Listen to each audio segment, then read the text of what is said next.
Hello everyone, welcome back to my channel. নতুন আরেকটা video দেখার জন্য সবাইকে স্বাগতম। আশা করি আপনারা যে যে জায়গা থেকে দেখতেছেন ভালো আছেন। তো আজকের আমার এই রেসিপিটা হলো বেগুন আমি গ্রিল করব। যে বেগুনগুলা এই অবার্জিন বলেন আর বেগুন বলেন, এগুলা বিভিন্ন সময় মানুষ বিভিন্ন স্টাইলে, বিভিন্ন দেশে বিভিন্ন স্টাইলে মানুষ এগুলা কুক করে এবং খায়। আজকে আমি যেটা দেখাইতেছি এটা চাইনিজ স্টাইলে আমি আপনাদেরকে দেখাবো। সো আশা করি আমার এই ভিডিওটা আপনাদের ভালো লাগবে। আর ভালো লাগলে অবশ্যই যারা আমার চ্যানেলে নতুন তারা আমার চ্যানেলটাকে সাবস্ক্রাইব করে নেবেন আর বেল বাটনে ক্লিক করে রাখবেন। নতুন কোনো ভিডিও বানালে আপনাদের কাছে পৌঁছে যাবে। তাহলে আর কথা না বাড়িয়ে আমরা শুরু করি। বিসমিল্লাহির রহমানির রহিম। তো আজকের স্টাইলটা হলো আমি দেখাবো আপনাদেরকে গ্রিল স্টাইল। আমরা বিভিন্ন সময় বাইজা বেগুন অনেক সময় আমরা ইউজ করছি। সো এই অবার্জিন এগুলা খুবই হেলদি আসলে, এবং আমরা খুবই সবার জন্য খুবই মজাদার একটা রেসিপি। সো প্রথমে আমি কিছু অলিভ অয়েল নিছি। অলিভ অয়েল নিয়ে এই অবার্জিনগুলা আমি অ্যাবাউট 5 মিনিটের মতো আমি একটু কুক করব। খুবই স্লো গ্যাসে, কারণ এগুলো অনেক সফট থাকে এবং এই রেসিপিটা খুবই হেলদি রেসিপি। সো আপনারা যে কোনো কেউ আপনারা ট্রাই করতে পারেন। হয়তো আপনারা বিভিন্ন দেশে হলিডেতে গেছেন, হলিডেতে গিয়ে আপনারা খাইছেন। অনেক সময় টার্কিশরা এই বেগুনবাজি বিভিন্ন স্যান্ডউইচের সাথে সাথে দেয়, অনেকেরই পরিচিত ওইগুলা। তো এক একজনের কুক করা স্টাইল এক এক রকম। টার্কিশরা একভাবে কুক করে, বাঙালিরা আরেকভাবে কুক করে, চাইনিজরা আরেকভাবে কুক করে। সো সবারই স্টাইলটা ডিফারেন্ট।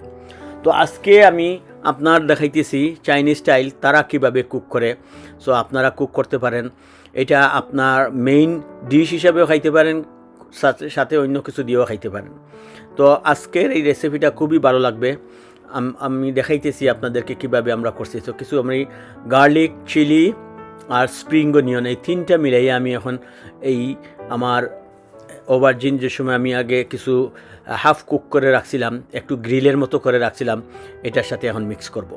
খুবই সহজ, অল্প সময়ের ভিতরে আপনারা খাবেন, কিন্তু অল্প সময়ের ভিতরে আপনারা করতে পারবেন, কিন্তু খেতে কিন্তু খুবই মজা লাগবে। অবশ্যই আপনারা ট্রাই করবেন আপনাদের ঘরের মধ্যে। আর বেগুন কার না কাছে আছে, সবার কাছে আছে। সো এইটা অবশ্যই আপনারা ট্রাই করবেন। ট্রাই করে এইটা যদি খান, হয়তো আপনার আর কোনো কিছু খাওয়া লাগবে না, শুধু এইটা দিয়ে আপনার পেট ভরে যাবে। আপনি যদি কুক করে সুন্দর করে করতে পারবেন। তো এখানে আমি কিছু সয়া সস দিছি, আপনারা দেখতে পাইতেছেন। সো এই সয়া সসের দ্বারা হবে কি, আমার এটা চাইনিজ স্টাইল হয়ে যাবে। তো আমি খুবই পছন্দ করি। যদি আপনি সয়া সস ভিনিগার দিয়ে আপনি করেন, দেখবেন আপনাদের অনেক ভালো লাগবে। এই চাইনিজ অবার্জিন ফ্রাই করতেছি আমি, বাট এটা একটা গ্রিলের মতো। এটাকে আপনারা হেলদি যারা ডায়েট করেন তাদের জন্য খুবই নাইস একটা রেসিপি। তো আপনারা ট্রাই করবেন অবশ্যই। খুবই সুন্দর কালার হয়েছে দেখেন। তো আমি প্রায়ই ওইগুলা করে খাই, তো আমার আসলে খুবই ভালো লাগে। তো কালারটা যেই রকম আপনারা দেখতেছেন সুন্দর, খেতেও ওইরকম খুবই মজা লাগবে।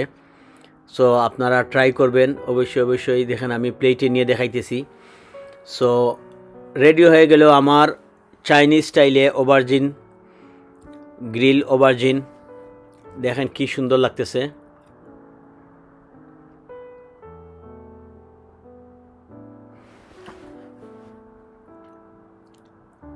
এই রেসিপিটা আপনারা যদি এইরকম করেন, দেখবেন আপনাদেরও ভালো লাগবে।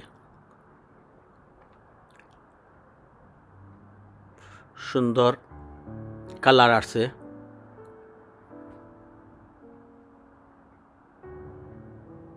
সো পুরা রেডি হয়ে গেছে রেসিপিটা। সো আপনারা ট্রাই করবেন। এটা আবার গুল করেও অনেকে ট্রাই করে, অনেকে এইরকম বানায়। সো আপনারা এইরকম করতে পারেন। আমার স্টাইল হয়তো আপনারা কপি করতে পারেন, বা আপনারা গুল করেও করতে পারেন। সো অনেকে ডিপ ফ্রাই করে, ডিপ ফ্রাইটা আমি আসলে খুবই একটা ভালো পাই না, এই জন্য আমি ডিপ ফ্রাই না করে আমি এইরকম চাইনিজ স্টাইলে করছি। এই দেখেন তার ভিতরটা পুরা 100% কুক হয় নাই, কিছু একটু গ্রিল স্টাইলে করছি। সো আপনাদের অবশ্যই ভালো লাগবে। তো তাহলে আজ এই পর্যন্ত। আপনাদের সাথে হয়তো আবার নতুন কোনো রেসিপি নিয়ে কথা হবে। সবাই ভালো থাকেন, সুস্থ থাকেন। আল্লাহ হাফিজ। আসসালামু আলাইকুম ওয়া রাহমাতুল্লাহ।